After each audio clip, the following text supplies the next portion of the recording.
buenas noches a todos, bienvenidos al Expediente. En la emisión de hoy vamos a hablar de abusos sexuales, casos que por supuesto son muy aberrantes en cuanto, en principio, al hecho en sí, ¿no? Y por supuesto también a los datos que últimamente se han registrado en nuestro país o a nivel mundial, también en la mayoría de los países del mundo. Los delitos de índole sexual han aumentado considerablemente y las víctimas cada vez son niños más pequeños, ¿no? Y en el 90% de los casos que se denuncian de abusos sexuales en la provincia de La Rioja, digamos, se denuncia a una persona que tiene cercanía con la víctima. En el programa de hoy vamos a entrevistar a la doctora Paola Mebar, que ha trabajado muchísimas veces, por supuesto, tanto en la parte de la querella como la defensa, trabajando con hechos de abusos sexuales, al doctor Sergio Gómez y, por supuesto, también al doctor Gustavo Farías, juez de instrucción número 3, que un poco, digamos, confirmaba todo lo que está vinculado con este aumento que hubo en los últimos años con las denuncias de abusos sexuales en la provincia de La Rioja. Mi nombre es Nadia Araya, bienvenidos al Expediente. Que no te pase a vos, no vas a entender. Clásico, individualista, decido que no te quiero escuchar.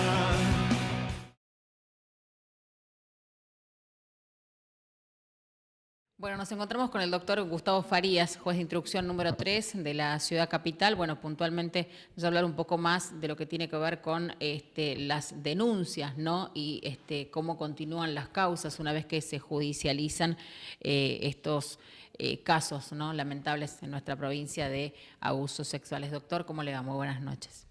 Buenas noches, Nadia. Bueno, doctor, puntualmente hablábamos fuera de aire, ¿no? Y usted nos decía que en la experiencia que tiene ya como juez de instrucción han aumentado los casos de abuso sexual, algo lamentable, ¿no? Bueno, lejos de disminuir, han aumentado las denuncias y los casos en la provincia.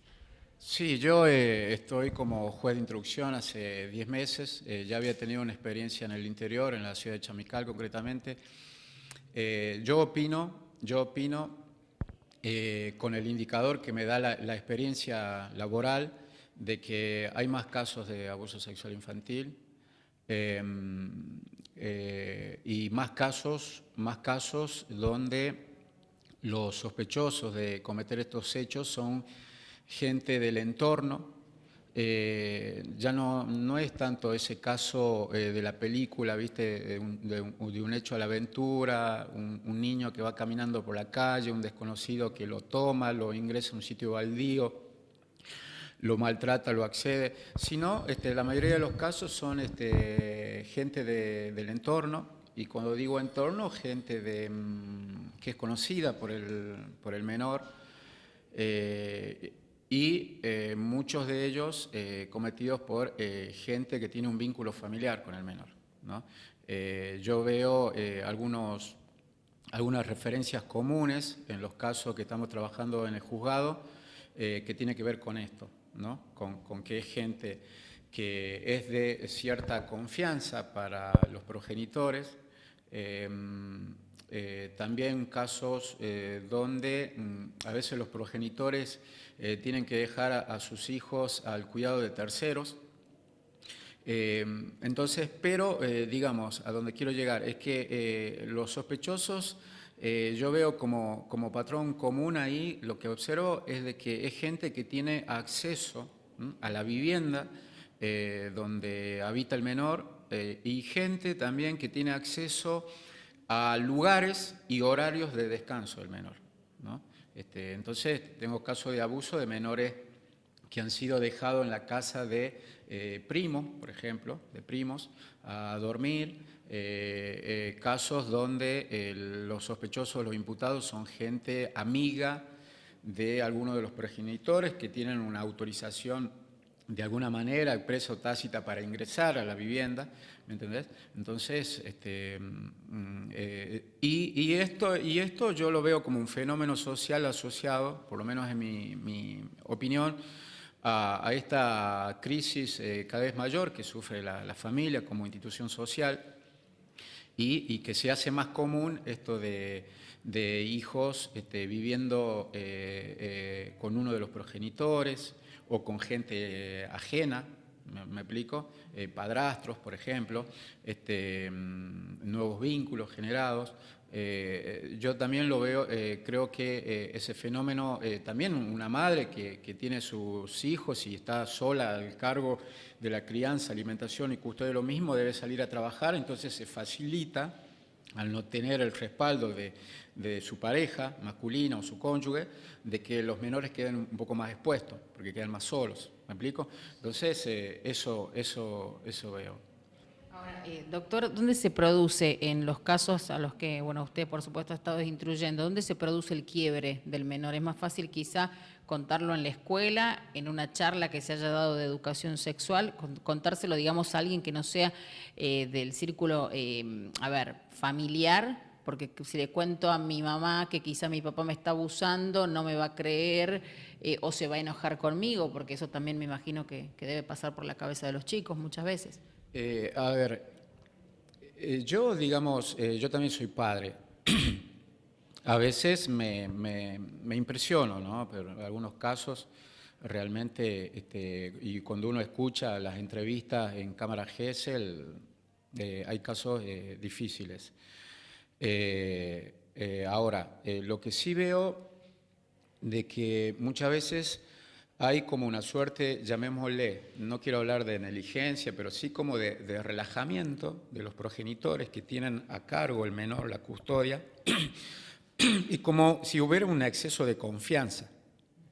Un exceso de confianza en cuanto a lugar donde se lo dejó o en los horarios en que se lo dejó, ¿no? Y digamos, ¿cómo eso se puede suplir? Yo creo que la comunicación más profunda, más adecuada entre el progenitor y el menor, para mí es la clave, no solo para detectar, sino para evitar, ¿entiendes? Como prevención. Creo que los padres deberían desafiarse, es decir, ¿cómo yo logro detectar que si mi hijo está expuesto a una situación como esa? A veces hay indicadores. Yo creo que el peor pecado es, como dije, es la confianza, en que a uno no le va a suceder, en que a mi hijo no le va a suceder, porque está en la casa de fulano de tal, que es de mi confianza, o de fulano de tal, que es mi familiar. 50% de los casos suceden como se lo dije anteriormente. Entonces, ahí hay algo que trabajar. No podemos pecar de esa confianza si no queremos después lamentar resultados, situación.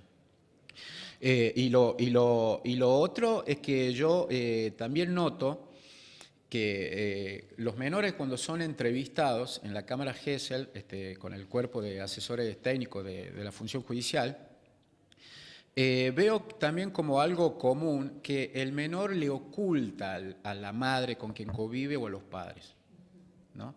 Eso es algo que quiero trabajarlo, o sea, decir, ¿por qué eso se reitera? ¿Por qué la pregunta, ¿le dijiste a tu mamá o a tu papá? Y dicen no, porque tenía miedo. A veces tienen miedo, se sienten como con culpa ellos mismos, sienten miedo a que los reten a ellos. Como si ellos fuesen culpables de haberse puesto en una situación vulnerable. Y después yo creo que también tiene que ver con el grado de confianza que tenga y la madurez que tenga una relación, ¿no? Para que el niño se sienta con mayor apertura a decirle a su padre o a su madre lo que está sufriendo. Porque en esto de que gente del entorno, en lo que yo veo como indicador común, la forma de manipulación más común, valga la redundancia, es si vos hablas, yo le voy a hacer daño a tu mamá. Ejemplo, la voy a matar a tu mamá. Si vos hablas, los voy a matar a todos. ¿Entendés? Y usan la amenaza de un mal a un tercero, ¿no? Que tiene un vínculo afectivo fuerte para el menor, como forma de manipular y reducir su voluntad. Y su voluntad en cuanto a oponerse al acto y también en cuanto a poner en conocimiento lo que sufre. ¿Me explico? Entonces, la forma en que ha estado saltando ha sido, porque, bueno, cuando ha sido ya un indicador físico, estamos hablando ya de algo grave. Ejemplo, el caso de una menor que se le observó sangrado en la zona anal. ¿Entendés? Después hubo el caso de un chico de 10 años que venía siendo abusado por alguien de 19, 18 años, por dos varones, gente del entorno también, social, en este caso supuestos amigos, y que saltó a través de repercusiones psicológicas, ¿no? De ser observado por los maestros en la escuela, algunas reacciones anormales, digamos, ¿no? Y que hizo saltar y después se hizo como una suerte de seguimiento y bueno, se concretó una denuncia y bueno, la actuación de la justicia en contra de estos autores. Entonces digo, que vuelvo al punto, creo que la comunicación es importante. Primero, no pecar de confianza, siempre tomar recaudo en protección de nuestro hijo menor de edad, mejorar la comunicación, ¿no? Y desafiarlo al menor a que confíe en los progenitores, en que confíe en uno. Es mi desafío generar que mi hijo confíe en mí para que me ponga en conocimiento de algo, y no de que me pueda ver a mí como alguien extraño, ajeno, que va a ser indiferente o es más, que encima lo va a retar. Una situación así no le va a creer o no lo va a acompañar, digamos. Sí, y Nadia, te digo, esto de la manipulación es reiterativo. Si vos le avisás a tu mamá, supongamos el caso de un padrastro, la voy a matar. Las palabras que literalmente más se repiten es esa, que tienen que ver con maltrato o con más males, ¿no? sobre el menor, porque obviamente el dolor que le puede implicar y el temor que le puede implicar que dañen a su madre. Entonces se ve, como dije, reducida en su voluntad y tener como que soportar esa situación de abuso. Ahora, doctor, sé que cada caso obviamente es desgarrador, es macabro y tiene una carga emocional bastante fuerte, ¿no? Para cada una de las personas, en este caso, que ha sido víctima de un abuso, pero a usted, digamos, lo que le ha quedado, ya sea antes de ser juez, algún hecho que le haya tocado trabajar en él, involucrado con una parte querellante, por ahí en este caso, que le haya quedado, digamos, la maldad que se ha generado en eso y lo desgarrador de eso como padre que haya escuchado. Bueno, a ver, por ejemplo, hace poco hay muchas cosas. Por ejemplo, a veces vos te pones, digamos, como en los zapatos del menor y decís, pobre pibe. Por ahí te genera como una suerte de reproche hacia los progenitores por lo que dije. Hay casos donde los menores, en una habitación como la que estamos, dormían la madre, el menor y un tercero, que era quien lo abusaba, y viste, y vos decís, ¿y tu mamá no se daba cuenta? No se daba cuenta, ¿me entendés? Y han sucedido en recintos donde estaba la misma madre durmiendo. Y vos decís, ¿cómo puede ser? ¿Me entendés? Entonces, ¿cómo le llamarías vos a nadie? Eso yo le pongo como un exceso de confianza, un relajamiento. Y el menor, con eso de la manipulación y el temor generado por el autor, ¿viste? Ni atina a hablar, ni atina a expresar el dolor quizás por lo que está sufriendo. ¿Me explico? Entonces, esa es una de las cosas. Después lo otro, yo aún como padre, yo tengo mi hija y me dice, ahora dice papá, como ve cosas feas ahí en su trabajo, ahora como que ya tiene más temor sobre lo que nos pueda pasar. Y la verdad que sí, porque a veces la persona que vos no te puedas imaginar, que está dentro de tu entorno de confianza, comete un hecho de ese tipo y vos lo ves que se reitera, yo lo veo como juez. Entonces dije, no se puede confiar en nadie. ¿Me entendés? Entonces, yo a mis hijos, yo no los quiero dejar en la casa de nadie, con todo respeto. ¿Me entendés? Tiene que haber realmente una alta confianza aún siendo familiar o aún siendo un amigo, como para que pueda permitir eso. Yo sé que vos sos mamá. Lamentablemente, los menores son chicos que están en una situación de vulnerabilidad.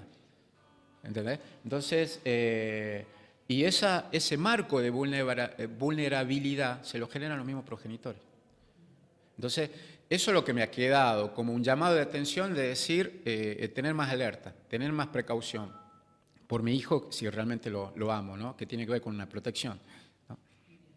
Ahora, doctor, considera, como varios especialistas que han hablado en los últimos años en nuestro país, que un abusador no se recupera, digamos que difícilmente esa persona pueda salir después de cumplir una condena, de haber sido condenado a un juicio y demás, que no hay arrepentimiento, que es una cuestión ya que excede lo psicológico, la enfermedad, y lamentablemente vuelve a hacerlo? Bueno, ahí me permito no responderte, digamos, suficientemente. No tengo indicadores que me permitan responderte así. Es una de las teorías que existen, digamos, ¿no? De hecho, en Mendoza se llegó a hablar el año pasado de la castración química, creo que se hablaba, ¿no? Que era una suerte creo que vía química, de hacer que la persona pierda, como si se frene la libido, digamos, y toda posibilidad de excitación sexual, ¿no? Entonces, ¿por qué se parte con ese prejuicio, digámoslo así, de que una persona que ha estado involucrada en un hecho de ese tipo, aún recuperando la libertad después de haber cumplido una condena, es proclive a reincidir en un hecho de ese tipo? Yo, como estoy en una fase de instrucción, ¿no? Que es lo previo al juicio, eso por ahí sería una buena pregunta, quizás, yo creo, para un juez de ejecución o para un tribunal de juicio. Yo un poco quiero hablar desde la experiencia que tengo y digamos, no tengo indicadores como para responderte eso.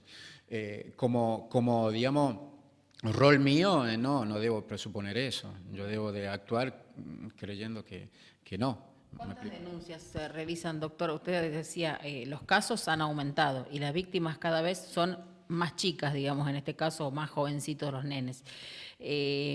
¿Cuántas denuncias aproximadamente se...? Por ejemplo, te doy un dato. En esto también de que como juez quiero avanzar en el tema de gestión, en el tema como de un autocontrol de lo que uno hace, resuelve. Hace poco, hace 2 meses, 3 meses o 4 meses, me pongo a revisar la lista de detenidos que tengo, ¿no? La gente privada de libertad, y ya sea que estén en la alcaldía, ya sea que estén en el servicio penitenciario, y lo que observaba es que fácil 50% de esas personas privadas de libertad, que para mí es una barbaridad, era gente vinculada a hechos de abuso sexual sobre menores de edad. Yo dije, tenía hace 4 meses 22 personas detenidas a mi cargo, de los cuales 11 eran acusados de abuso. Entonces, eso me llevó a mí a delinear una estrategia de decir, dentro de los delitos que estamos instruyendo, el número uno, salvo en algunos casos puntuales, que por ahí también hemos hablado, causa Taboada, causa ahora Bazán, pero sin irme del tema, quería darle prioridad del juzgado al esclarecimiento rápido, a la resolución rápida de los casos de abuso sexual, porque veía que eran como con gente privada de libertad y que tiene derecho a que se resuelva rápido su situación procesal, era el tipo penal más trabajado en el juzgado. ¿Me explico? Entonces, bueno, uno debe estar al tanto de esas cosas y tratar de ponerse a la altura de las circunstancias y tratar de dar respuesta rápida. Ahora, pero al margen de eso, yo he visto en general muchos casos donde, para mí, mi modo de ver, yo te digo, sí hay más casos de abuso sexual infantil, más allá de que se hace más accesible la denuncia, ¿no? Se hace más accesible denunciar hoy, pero a mi modo de ver me ha llamado la atención la mayor cantidad de casos y, como lo vuelvo a decir, gente del entorno del menor, sea familiar o no. Aquí hay que prestarle atención, doctor. Usted hablaba recién de que, bueno, uno puede decir, mi hermano es de confianza, pero quizá mi hermano no está sano mentalmente, por más que yo no lo perciba, y termine cometiendo un abuso. Puntualmente, ¿a qué hay que prestarle atención como padre? Ya le pregunto desde la parte penal porque lo está escuchando todos los días. Vos te referís como padre, decís. Claro, los comportamientos de los chicos quizá. Bueno, mira, no es tan fácil. No es tan fácil, digo, porque hay que hacer saltar eso. Yo a lo que voy es, la base es mejorar la comunicación, es mejorar esa relación de confianza entre padre e hijo. Si no hay eso, Nadia, es difícil detectar. Se hace mucho más difícil. ¿Entendés? No hay mejor cosa que el menor venga espontáneamente y diga, mamá, quiero comentarte algo, o ¿estás bien? Y que el menor diga, no, no estoy bien, no estoy bien. ¿Por qué no estás bien? Porque me pasó esto, acá, allá, en la casa de aquel familiar o en la escuela. ¿Me explico? Entonces, no obstante, por ahí un fenómeno que más se observa es cambios en el comportamiento. Por ejemplo, yo tenía un caso, lo uso como ejemplo, en Chamical justamente, donde el nene, un nene de 4 años, le empezaba a hacer a su hermanita de 2 años las cosas que a él le hacían. Por ejemplo, la posición en que era puesto por quien a él lo abusaba. Entonces, bueno, eso es fácil de detectar, lamentablemente. Claro, o sea, le llamaba la atención a la madre o por ejemplo, se tocaban partes íntimas de una forma normal, de una forma impropia para la edad del menor. Entonces, la madre le pregunta, ¿pero por qué haces eso? ¿Me explico? Entonces, bueno, así de a poco iban siendo llevados hasta que se expresaban con mayor confianza, mayor soltura y hacían ver de que habían sido abusados. Generalmente la madre es la que está en mejor situación de ver. En ese sentido, bueno, digamos, es como que tienen a veces las madres un sexto sentido, ¿viste? En relación al padre. Quizás sean más observadoras, ¿no? Más aún con digamos, la costumbre que existe, que los hijos pareciera que son más responsabilidad de la madre nada más y no del padre, cuando en realidad son de los dos.